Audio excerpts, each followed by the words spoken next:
श्रीविष्णु सतनामि स्तोत्रम्। नारदोवाच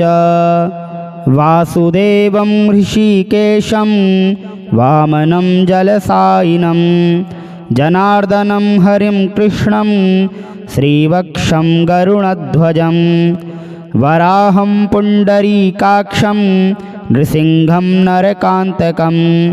अव्यक्तं शाश्वतं विष्णु मनन्तमजमव्ययम् नारायणं गदाध्यक्षं गोविन्दं कीर्तिभाजनं गोवर्धनोद्धरं देवं भूधरं भुवनेश्वरं वेत्तारं यज्ञपुरुषं यज्ञेशं यज्ञवाहकं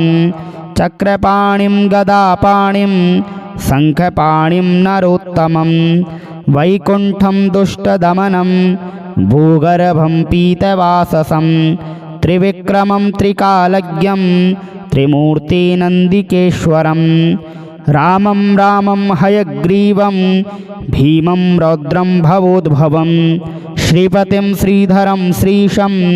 मङ्गलं मङ्गलायुधं दामोदरं दमोपेतं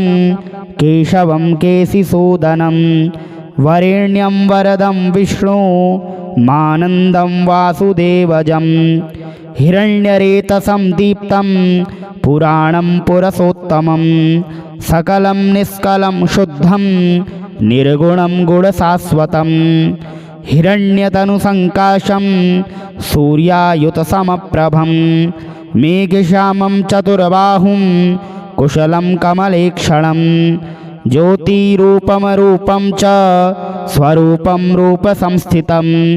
सर्वज्ञं सर्वरूपस्थं सर्वेशं सर्वतोमुखं ज्ञानं कूटस्थमचलं ज्ञानदं परमं प्रभुं योगीशं योगनिष्णातं योगिनं योगरूपिणम् ईश्वरं सर्वभूतानां वन्दे भूतमयं प्रभुम् इति नाम शतं दिव्यं वैष्णवं खलु पापहं व्यासेन कथितं पूर्वं सर्वपापप्रणाशनं यः पठेत् प्रातरुत्थाय स भवेद् वैष्णवो नरः सर्वपापविशुद्धात्मा विष्णु सायुज्यमाप्नुयात् चन्द्रायणसहस्राणि कन्यादानशतानि च गवां लक्षसहस्राणि मुक्तिभागी भवेन्नरः अश्वमेधायुतं पुण्यं फलं प्राप्नोति मानवः। नारदोवाच वासुदेवं ऋषिकेशं वामनं जलसायिनं जनार्दनं हरिं कृष्णं श्रीवक्षं गरुडध्वजं वराहं पुण्डरीकाक्षं नृसिंहं नरकान्तकम् अव्यक्तं शाश्वतं विष्णु मनन्तमजमव्ययम् नारायणं गदाध्यक्षं गोविन्दं कीर्तिभाजनं गोवर्धनोद्धरं देवं भूधरं भुवनेश्वरं वेत्तारं यज्ञपुरुषं यज्ञेशं यज्ञवाहकं चक्रपाणिं गदापाणिं शङ्खपाणिं नरोत्तमं वैकुण्ठं दुष्टदमनं भूगर्भं पीतवाससं त्रिविक्रमं त्रिकालज्ञं त्रिमूर्तिनन्दिकेश्वरं रामं रामं हयग्रीवं भीमं रौद्रं भवोद्भवं श्रीपतिं श्रीधरं श्रीशं मङ्गलं मङ्गलायुधं दामोदरं दमोपेतं केशवं केशिसूदनं वरेण्यं वरदं विष्णु मानन्दं वासुदेवजं हिरण्यरेतसं दीप्तं पुराणं पुरुषोत्तमं सकलं निष्कलं शुद्धं निर्गुणं गुणशाश्वतं हिरण्यतनुसङ्काशं सूर्यायुतसमप्रभं मेघश्यामं चतुर्बाहुं कुशलं कमलेक्षणं ज्योतिरूपमरूपं च स्वरूपं रूपसंस्थितं सर्वज्ञं सर्परूपस्थं सर्वेशं सर्वतोमुखं ज्ञानं कूटस्थमचलं ज्ञानदं परमं प्रभुं योगीशं योगनिष्णातं योगिनं योगरूपिणम् ईश्वरं सर्वभूतानां वन्दे भूतमयं प्रभुम् इति नाम सतं दिव्यं वैष्णवं खलु पापहं व्यासेन कथितं पूर्वं सर्वपापप्रणाशनं यः पठेत् प्रातरुत्थाय स भवेद् वैष्णवो नरः सर्वपापविशुद्धात्मा विष्णु सायुज्यमाप्नुयात् चन्द्रायणसहस्राणि कन्यादानशतानि च गवां लक्षसहस्राणि मुक्तिभागी भवेन्नरः अश्वमेधायुतं पुण्यं फलं प्राप्नोति मानवः। नारद उवाच वासुदेवं ऋषिकेशं वामनं जलसायिनं जनार्दनं हरिं कृष्णं श्रीवक्षं गरुणध्वजं वराहं पुण्डरीकाक्षं नृसिंहं नरकान्तकम् अव्यक्तं शाश्वतं विष्णु मनन्तमजमव्ययं नारायणं गदाध्यक्षं गोविन्दं कीर्तिभाजनं गोवर्धनोद्धरं देवं भूधरं भुवनेश्वरं वेत्तारं यज्ञपुरुषं यज्ञेशं यज्ञवाहकं चक्रपाणिं गदापाणिं शङ्खपाणिं नरोत्तमं वैकुण्ठं दुष्टदमनं भूगर्भं पीतवाससं त्रिविक्रमं त्रिकालज्ञं त्रिमूर्तिनन्दिकेश्वरं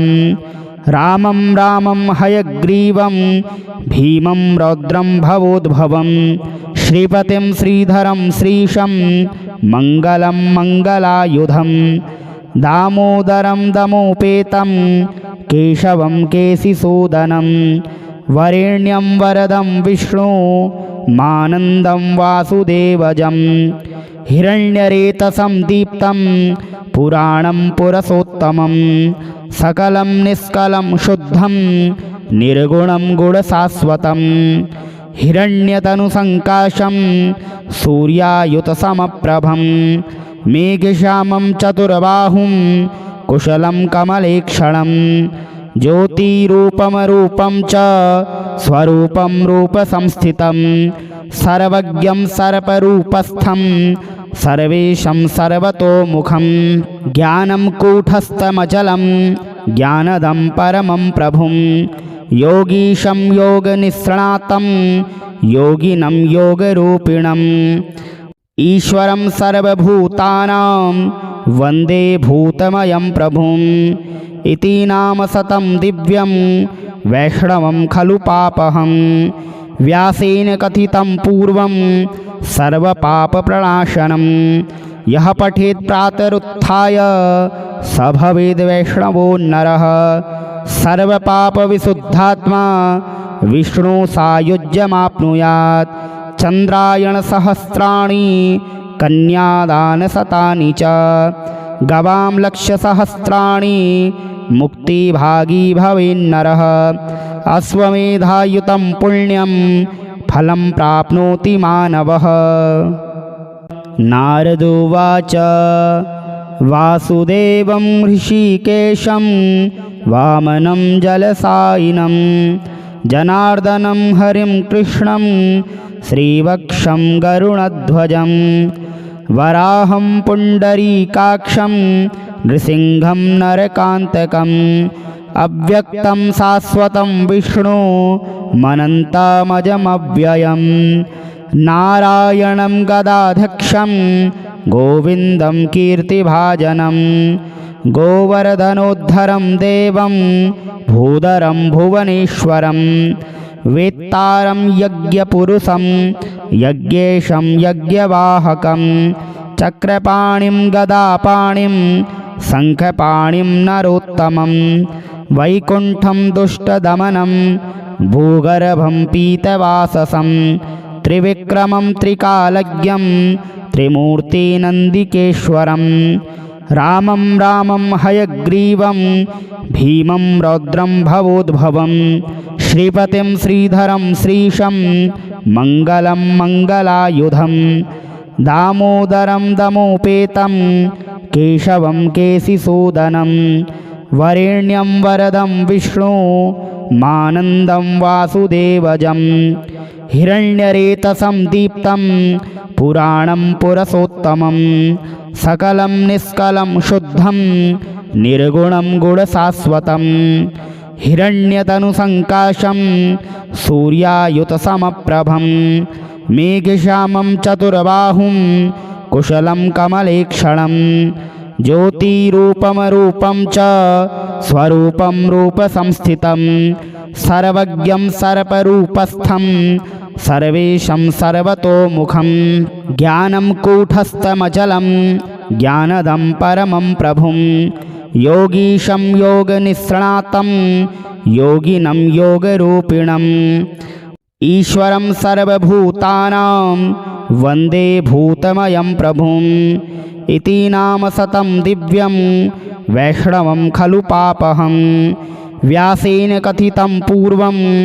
सर्वपापप्रणाशनं यः पठेत् प्रातरुत्थाय स भवेद् वैष्णवो नरः सर्वपापविशुद्धात्मा विष्णु सायुज्यमाप्नुयात् चन्द्रायणसहस्राणि कन्यादानशतानि च गवां लक्षसहस्राणि मुक्तिभागी भवेन्नरः अश्वमेधायुतं पुण्यं फलं प्राप्नोति मानवः। नारद उवाच वासुदेवं ऋषिकेशं वामनं जलसायिनं जनार्दनं हरिं कृष्णं श्रीवक्षं गरुणध्वजं वराहं पुण्डरीकाक्षं नृसिंहं नरकान्तकम्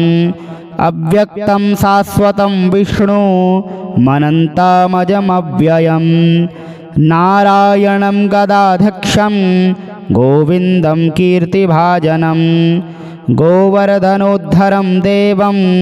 भूधरं भुवनेश्वरं वेत्तारं यज्ञपुरुषं यज्ञेशं यज्ञवाहकं चक्रपाणिं गदापाणिं शङ्खपाणिं नरोत्तमं वैकुण्ठं दुष्टदमनं भूगर्भं पीतवाससं त्रिविक्रमं त्रिकालज्ञं त्रिमूर्तिनन्दिकेश्वरं रामं रामं हयग्रीवं भीमं रौद्रं भवोद्भवं श्रीपतिं श्रीधरं श्रीशं मङ्गलं मङ्गलायुधं दामोदरं दमोपेतं केशवं केशिसूदनं वरेण्यं वरदं विष्णु मानन्दं वासुदेवजं हिरण्यरेतसं दीप्तं पुराणं पुरसोत्तमं सकलं निष्कलं शुद्धं निर्गुणं गुणशाश्वतं हिरण्यतनुसङ्काशं सूर्यायुतसमप्रभं मेघश्यामं चतुर्बाहुं कुशलं कमलेक्षणं ज्योतिरूपमरूपं च स्वरूपं रूपसंस्थितं सर्वज्ञं सर्वरूपस्थं सर्वेशं सर्वतोमुखं ज्ञानं कूटस्थमचलं ज्ञानदं परमं प्रभुं योगीशं योगनिष्णातं योगिनं योगरूपिणम् ईश्वरं सर्वभूतानां वन्दे भूतमयं प्रभुम् इति नाम शतं दिव्यं वैष्णवं खलु पापहं व्यासेन कथितं पूर्वं सर्वपापप्रणाशनं यः पठेत् प्रातरुत्थाय स भवेद् वैष्णवो नरः सर्वपापविशुद्धात्मा विष्णु सायुज्यमाप्नुयात् चन्द्रायणसहस्राणि कन्यादानशतानि च गवां लक्षसहस्राणि मुक्तिभागी भवेन्नरः अश्वमेधायुतं पुण्यं फलं प्राप्नोति मानवः। नारद उवाच वासुदेवं ऋषिकेशं वामनं जलसायिनं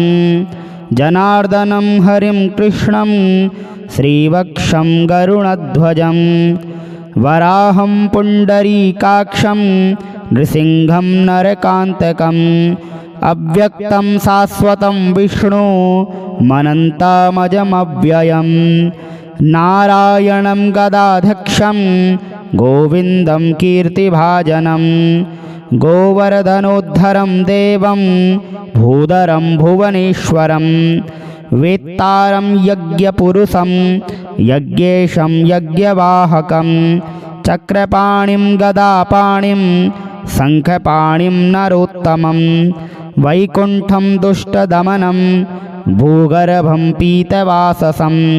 त्रिविक्रमं त्रिकालज्ञं त्रिमूर्तिनन्दिकेश्वरं रामं रामं हयग्रीवं भीमं रौद्रं भवोद्भवं श्रीपतिं श्रीधरं श्रीशं मङ्गलं मङ्गलायुधं दामोदरं दमोपेतं केशवं केशिसूदनं वरेण्यं वरदं विष्णु मानन्दं वासुदेवजं हिरण्यरेतसं दीप्तं पुराणं पुरुषोत्तमं सकलं निष्कलं शुद्धं निर्गुणं गुणशाश्वतं हिरण्यतनुसङ्काशं सूर्यायुतसमप्रभं मेघश्यामं चतुर्बाहुं कुशलं कमलेक्षणं ज्योतिरूपमरूपं च स्वरूपं रूपसंस्थितं सर्वज्ञं सर्वरूपस्थं सर्वेशं सर्वतोमुखं ज्ञानं कूटस्थमचलं ज्ञानदं परमं प्रभुं योगीशं योगनिष्णातं योगिनं योगरूपिणम् ईश्वरं सर्वभूतानां वन्दे भूतमयं प्रभुम् इति नाम शतं दिव्यं वैष्णवं खलु पापहं व्यासेन कथितं पूर्वं सर्वपापप्रणाशनं यः पठेत् प्रातरुत्थाय स भवेद् वैष्णवो नरः सर्वपापविशुद्धात्मा विष्णु सायुज्यमाप्नुयात् चन्द्रायणसहस्राणि कन्यादानशतानि च गवां लक्षसहस्राणि मुक्तिभागी भवेन्नरः अश्वमेधायुतं पुण्यं फलं प्राप्नोति मानवः। नारद उवाच वासुदेवं ऋषिकेशं वामनं जलसायिनं जनार्दनं हरिं कृष्णं श्रीवक्षं गरुणध्वजं वराहं पुण्डरीकाक्षं नृसिंहं नरकान्तकम् अव्यक्तं शाश्वतं विष्णु मनन्तमजमव्ययं नारायणं गदाध्यक्षं गोविन्दं कीर्तिभाजनं गोवर्धनोद्धरं देवं भूधरं भुवनेश्वरं वेत्तारं यज्ञपुरुषं यज्ञेशं यज्ञवाहकं चक्रपाणिं गदापाणिं शङ्खपाणिं नरोत्तमं वैकुण्ठं दुष्टदमनं भूगर्भं पीतवाससं त्रिविक्रमं त्रिकालज्ञं त्रिमूर्तिनन्दिकेश्वरं रामं रामं हयग्रीवं भीमं रौद्रं भवोद्भवं श्रीपतिं श्रीधरं श्रीशं मङ्गलं मङ्गलायुधं दामोदरं दमोपेतं केशवं केशिसूदनं वरेण्यं वरदं विष्णु मानन्दं वासुदेवजं हिरण्यरेतसं दीप्तं पुराणं पुरुषोत्तमं सकलं निष्कलं शुद्धं निर्गुणं गुणशाश्वतं हिरण्यतनुसङ्काशं सूर्यायुतसमप्रभं मेघश्यामं चतुर्बाहुं कुशलं कमलेक्षणं ज्योतिरूपमरूपं च